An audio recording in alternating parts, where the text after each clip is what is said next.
दक्षिण भारत के आंध्र प्रदेश के एक दूरदराज गांव कोठापल्ली में एक महिला अपने पालतू घोड़े को जंगल में ले जाकर ऐसा क्या कराई कि पूरा गांव हैरान रह गया। उस महिला ने घोड़े के साथ जंगल में आखिर ऐसा क्या किया था कि गांव भर में बातें होने लगीं कि उसका घोड़े के साथ कोई नाजायज रिश्ता है। दोस्तों, आज के इस वीडियो में हम आपको उसी महिला की कहानी बताएंगे। कोठापल्ली जैसे गांवों में पशु पालना एक बहुत ही आम बात है। वहां के ज्यादातर लोग कुत्ते, गाय, बिल्ली, गधे जैसे जानवर पालते हैं। इनमें से कुछ लोग ऐसे भी हैं जो घोड़े पालने का शौक रखते हैं। हालांकि यह भी सच है कि हर कोई घोड़ा पालने का खर्च नहीं उठा सकता। कोठापल्ली की एक महिला जब घोड़ा पाल रही थी तो उसके साथ एक ऐसी अजीब घटना घटी जिसने पूरे गांव को हैरत में डाल दिया। यह घटना उसी कोठापल्ली गांव की है। भाटिया चारुल नाम की एक लड़की उस गांव में रहती थी। सब जानते थे कि उसकी उम्र करीब 28 साल थी। दोस्तों, यह घटना उस समय की है जब हमारे देश पर अंग्रेजों का शासन था और उस इलाके का राजा भी एक अंग्रेज शासक ही था। वह बेहद सख्त था और लोगों पर मनमाने ढंग से जुल्म करता था। एक बार राजा का शिकार करने का मन हुआ, इसलिए उसने गांव से सारे घोड़े अपने महल में मंगवा लिए।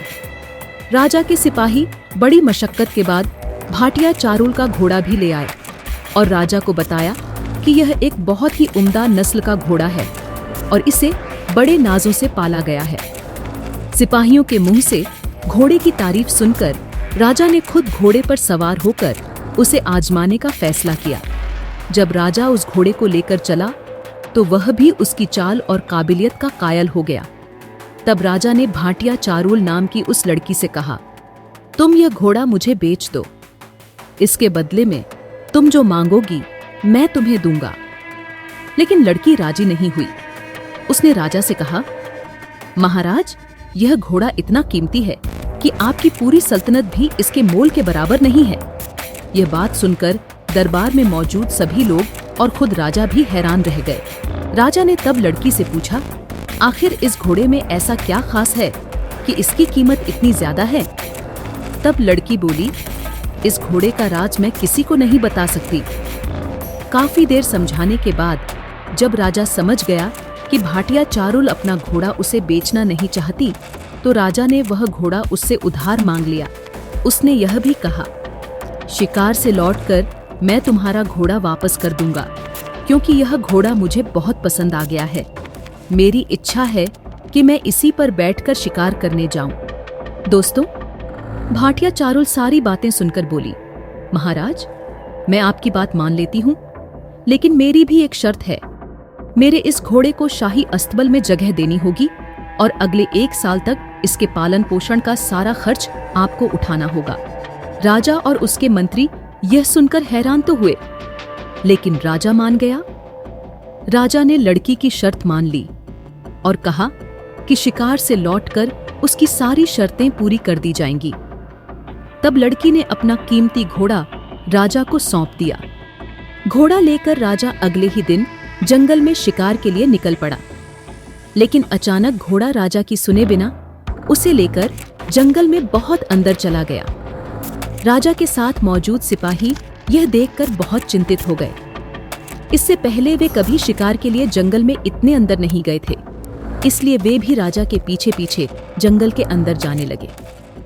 काफी देर दौड़ने के बाद घोड़ा जंगल में एक ऐसी जगह जाकर रुका जिसके बारे में किसी को पता नहीं था। वहां शिकार के लिए ढेर सारे जानवर थे, साथ ही तरह तरह के फल और मीठे पानी का झरना भी था। राजा यह देखकर बहुत खुश हुआ और उसने मन भरकर शिकार किया। साथ ही उसने जंगल के फल खाए और मीठा पानी भी पिया। इसके बाद वह महल लौट आया।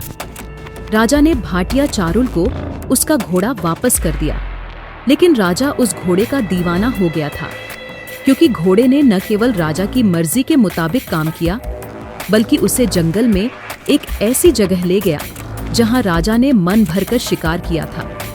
अब राजा को भाटिया चारुल की बात पर यकीन होने लगा था कि वाकई यह घोड़ा बहुत कीमती है वह यह भी समझ गया था कि घोड़े का जरूर कोई ऐसा राज है जिसके कारण भाटिया चारुल उसे बेचना नहीं चाहती थी। दोस्तों, राजा ने सुबह होते ही अपने खास सिपाहियों को हुक्म दिया कि भाटिया चारुल और उसके घोड़े का राज किसी भी तरह पता लगाकर आओ। इसके बाद सिपाही लड़की के घर के आसपास नजर रखने लगे। कुछ दिन नजर रखने के बाद उन्हें पता चला कि भाटिया चारुल रोज सुबह अपने घोड़े को लेकर जंगल के अंदर जाती है और जब लौटती है तो उसके हाथ में फलों से भरी टोकरी होती है। वह उसे बाजार में बेचकर पैसे कमाती है। राजा के सिपाहियों ने यह भी देखा कि वह सिर्फ फल ही नहीं बल्कि कभी कभी शिकार करके भी लाती थी और उसे बेचकर काफी पैसे कमा लेती थी। सिपाहियों ने जब राजा को सारी बात बताई तो राजा हैरान होकर भाटिया चारुल को दरबार में बुलाया और इसका कारण पूछा। तब लड़की ने बताया कि वह बचपन से ही जानवरों से बहुत प्यार करती है और जहां भी किसी भूखे जानवर को देखती है उसे खाना खिलाती है। एक दिन जब वह जंगल से लौट रही थी तो एक बूढ़े आदमी ने उसे यह घोड़ा दिया और कहा कि यह घोड़ा उसके बहुत काम आएगा। तब से यह घोड़ा उसे जंगल से फल और शिकार लाकर देता था, जिसे बेचकर वह अपना गुजारा करती थी। इसी वजह से यह घोड़ा उसके लिए बहुत अनमोल था। दोस्तों, यह कहानी सुनकर राजा और मंत्री हैरान रह गए और किसी ने भी उसकी बात पर यकीन नहीं किया। लेकिन राजा जानता था कि घोड़े में कोई न कोई राज जरूर है, क्योंकि इसी घोड़े पर चढ़कर उसने इतना सारा शिकार किया था। दरबार में भले ही किसी ने लड़की की बात पर यकीन नहीं किया, लेकिन राजा ने उस घोड़े को शाही अस्तबल में जगह दी और उसके 1 साल का खर्च भी उठाया। गांव वाले और दरबार के लोग भाटिया चारुल पर तोहमत लगाने लगे। वे कहने लगे कि लड़की का घोड़े के साथ नाजायज रिश्ता है, इसीलिए वह सुबह सुबह घोड़े को लेकर जंगल चली जाती है ताकि उसके शर्मनाक कामों को कोई देख ना सके। गांव के कुछ लोगों ने तो यह भी कहा कि उन्होंने अपनी आंखों से उसे ऐसा करते देखा है। लेकिन राजा के मन में भाटिया चारुल और उस घोड़े के लिए प्यार पैदा हो गया था, इसलिए उसने इन बातों पर यकीन नहीं किया। दरअसल उस घोड़े को भाटिया चारुल को सौंपने की वजह यह थी कि वह जंगल के जानवरों से बेहद प्यार करती थी। कहीं भी किसी जानवर को मुसीबत में देखती तो फौरन उसकी मदद करती थी। इसी नेकी की वजह से उस बूढ़े आदमी ने उसे वह घोड़ा दिया था। दोस्तों, इस वीडियो से हमें यह सीख मिलती है कि जानवरों के प्रति प्यार हमारे लिए कितना जरूरी है। ईश्वर ने हमें जानवरों से प्यार करने और उनकी देखभाल करने का हुक्म दिया है।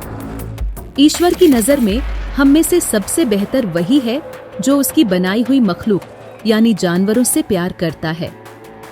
हम सभी को यह नेक काम करना चाहिए, क्योंकि ईश्वर हमें यही सिखाता है।